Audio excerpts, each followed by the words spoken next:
Libo-libong alumni ng Rizal High School sa Pasig City ang nagtipon-tipon kahapon. Ang target nila makuha ang world record para sa pinakamalaking alumni homecoming sa mundo. Ang mainit na balita hatid ni Jay Sabale. Pinuno ng alumni ng Rizal High School ang gitna ng kanilang track oval habang naka-live feed via internet sa mga taga-Guinness Book of World Records.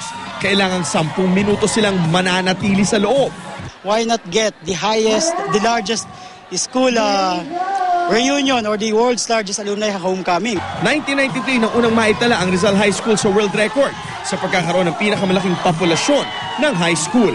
At ngayong taon, sinusubukan nilang talunin ang record ng Tacoma Stadium High School sa Washington sa pagkakaroon ng pinakamalaking bilang ng alumni gathering na dinulahan ng 3,299 na participants noong 2006.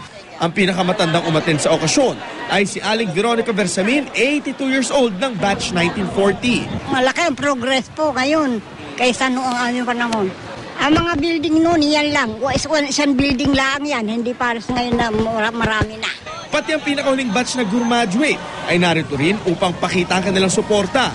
Great honor po sa amin kasi since kami po yung pinakabata. Masaya kasi proud to be Rizalian.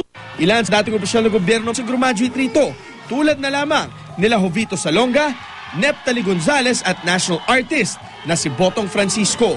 Andito tayo ngayon sa stage na nakalagay sa gitna ng track oval ng Rizal High School. Ang nakikita nyo sa aking likuran ay mga alumni mula 1940 hanggang 2012. At ito ang pangalawang attempt nila na mailagay sa Guinness Book of World Records.